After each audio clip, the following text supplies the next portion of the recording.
संत शिरोमणि आचार्य गुरुवर श्री विद्यासागर जी महाराज की जय। परम पूज्य प्राकृत मर्मज्ञ मुनि श्री 108 प्रणम्य सागर जी महाराज की जय।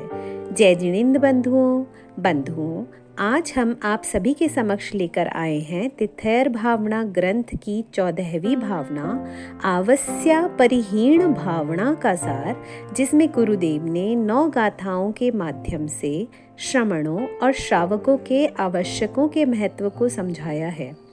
गाथा 106 में गुरुदेव कहते हैं कि श्रावक का भी उतना ही महत्व है जितना श्रमण का है। श्रावक और श्रमण धर्म रथ के 2 पहिए हैं और एक के बिना दूसरा पहिया चल नहीं सकता है। गुरुदेव बताते हैं कि श्रावक के पालन करने योग्य 6 आवश्यक कार्य होते हैं: देव पूजा, गुरु की उपासना, स्वाध्याय, संयम, तप और दान। यहाँ गुरुदेव ने एक बहुत ही अच्छी बात हमें समझाई कि स्वाध्याय के बिना न श्रावक का जीवन चल सकता है न श्रमण का। स्वाध्याय तो अति आवश्यक परम तप है। गाथा 107 में गुरुदेव श्रमण के 6 आवश्यकों और 6 कालों के बारे में बताते हैं: समता, स्तुति, वंदना, प्रत्याख्यान, प्रतिक्रमण और कायोत्सर्ग। ये 6 आवश्यक श्रमणों को साधने चाहिए और 6 कालों के द्वारा यह अवश्य ही रत्नत्रय की साधना के लिए होते हैं। ये जीवन पर्यंत काम आते हैं। इन्हें षटकाल भी कहते हैं। दीक्षा काल से शुरू होकर शिक्षा काल, गणपोषण काल, आत्मसंस्कार काल, संलेखना काल और अंतिम पड़ाव उत्तमार्थ काल तक होता है।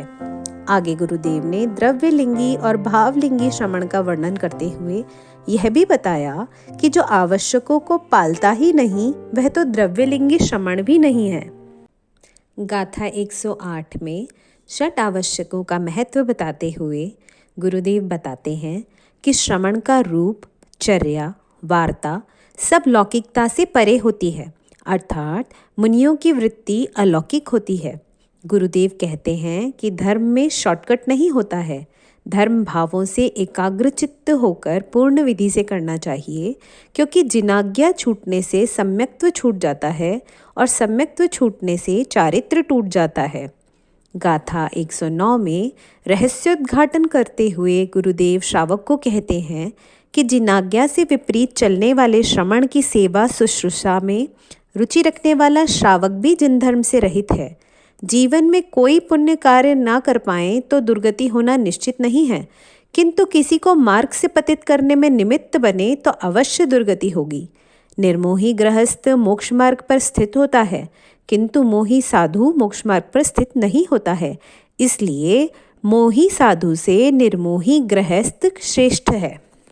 गाथा 110 में गुरुदेव ने बताया कि साधु अप्रमत्त होता है।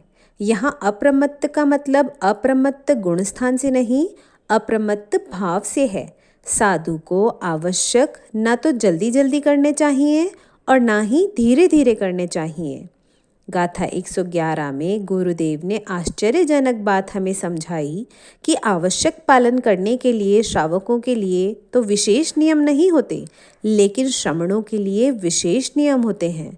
आगे गुरुदेव कहते हैं कि सबके लिए यह 6 कार्य प्रतिदिन आवश्यक रूप से करने योग्य हैं। सुखी जीवन के ये 6 सूत्र हैं। इन्हीं में से वंदना आवश्यक के लिए डॉक्टर कैरल ने एक लेख में कहा कि प्रार्थना रेडियम की तरह चमकदार, स्वतः उत्पन्न होने वाली ऊर्जा है। आगे गाथा 112 के माध्यम से जानते हैं कि आवश्यकों की पूर्णता में धर्म ध्यान कैसे आवश्यक है। मोक्ष पथिक का सुख 2 प्रकार का है। पहला प्रशम भावों से उत्पन्न सुख और दूसरा आत्मिक विशुद्धि का सुख।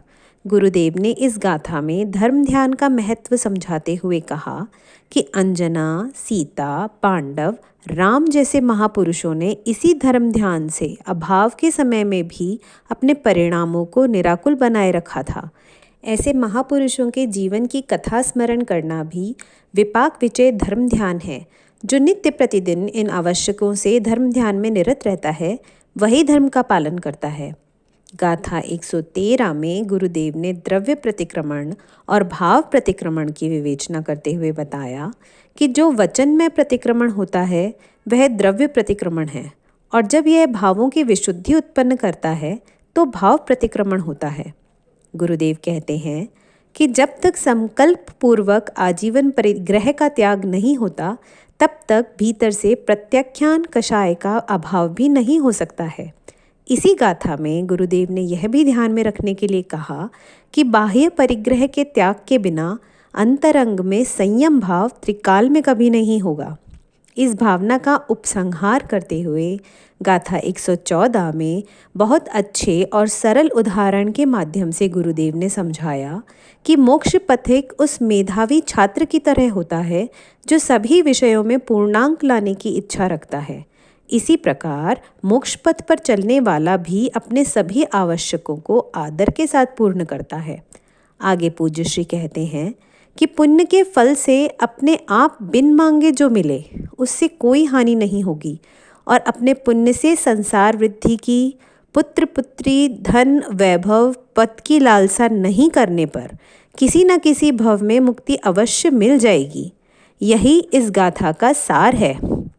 इस गाथा को पूर्ण करते हुए वे कहते हैं कि पहले भक्त बनो फिर भगवान बनो। तो बंधुओं, इस भावना के माध्यम से आज हम सब ने श्रमण और श्रावक के प्रतिदिन के धर्म के आवश्यकों के बारे में बहुत अच्छे से समझा। आगे की गाथाओं के लिए भी हमारे साथ बने रहिए। जय जिनेंद्र।